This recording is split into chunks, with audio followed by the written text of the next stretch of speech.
Salut les insoumis, bienvenue pour le 3e épisode de ma préparation pour les Super Physique Games. Donc là, ce qui arrive, c'est le concours de squat.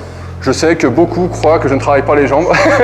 Beaucoup cherchent à me rabaisser, mais je travaille effectivement les jambes, et notamment en vue du concours de squat qui aura lieu le 28 janvier, date à laquelle de toute façon vous êtes les bienvenus si vous souhaitez venir participer avec nous. Pour cela, il suffit de me contacter, c'est directement dans la partie description. Donc, comme vous le savez, je ne fais pas de squat à proprement parler, même pour préparer ce concours.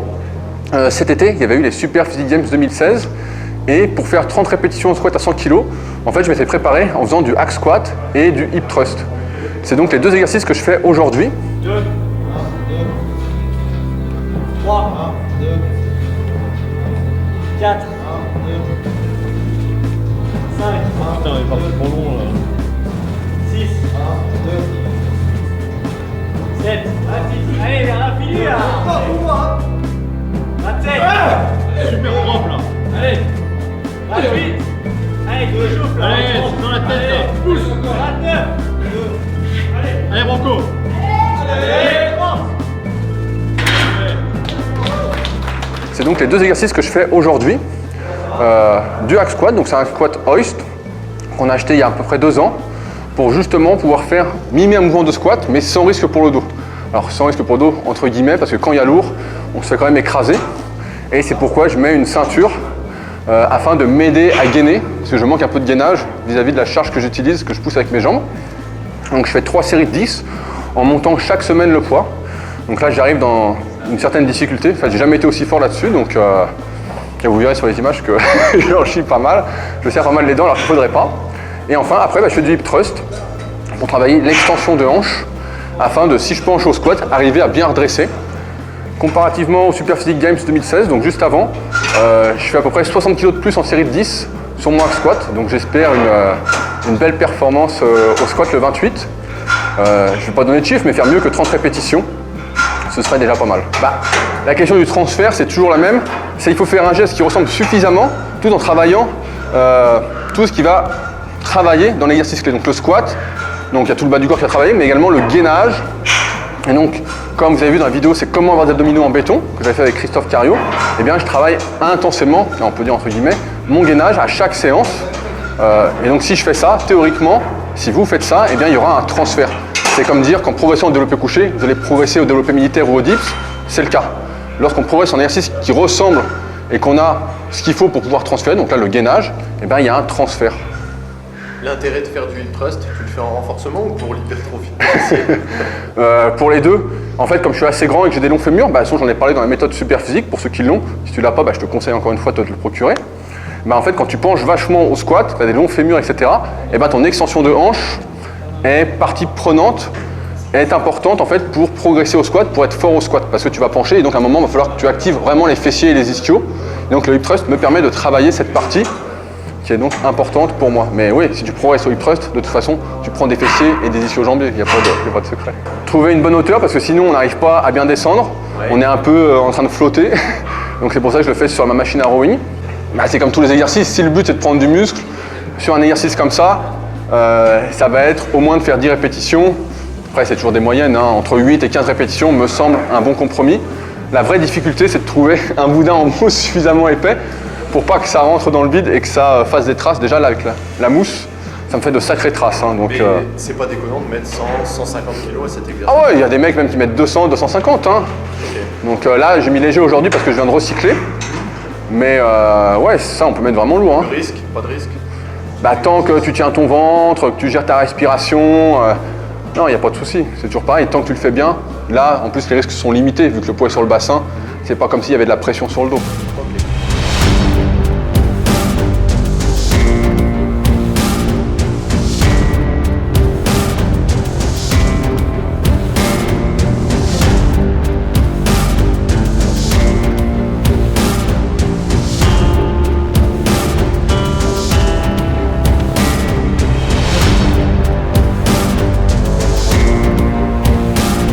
Alors si je devais donner 3 conseils pour performer à ce concours de squat, le premier ce serait de ne pas partir comme un boulet de canon.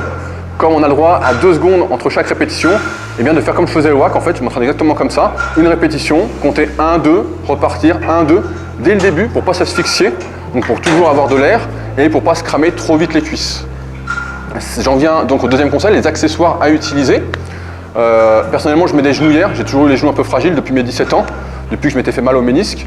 Donc rien que par prévention, ça me rassure en fait, même si ça ne doit pas aider grand chose, mais les avoir au chaud me rassure. Donc genouillères, n'hésitez pas, hein, on rigole souvent des petits trucs comme ça, mais ça ne peut pas faire de mal.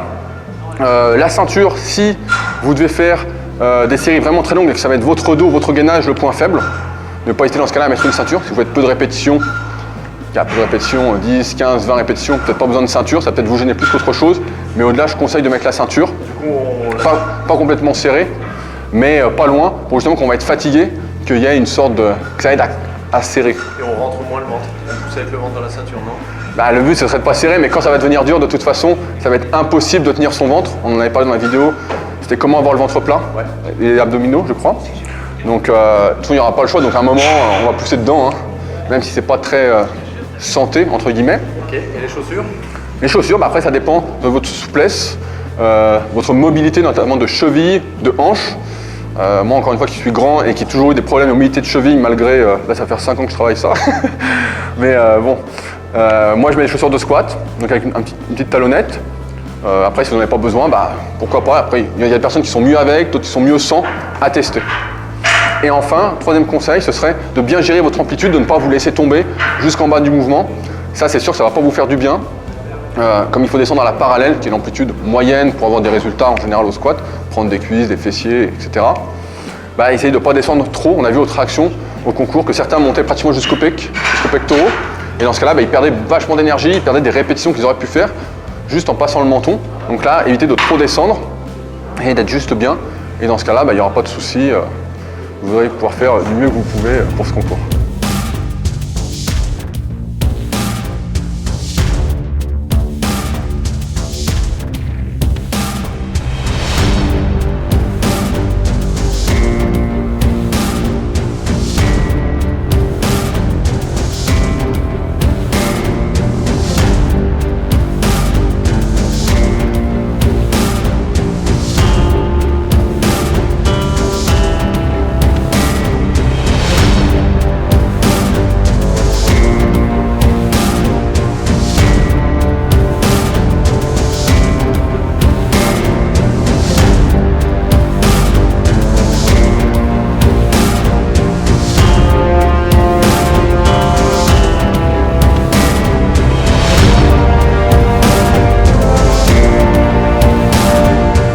Sur ce, bah, je vais continuer de m'entraîner et je vous attends donc nombreux sur Club Super Physique Sport pour poster votre vidéo ou le 28 janvier au Super Physique Gym. Salut!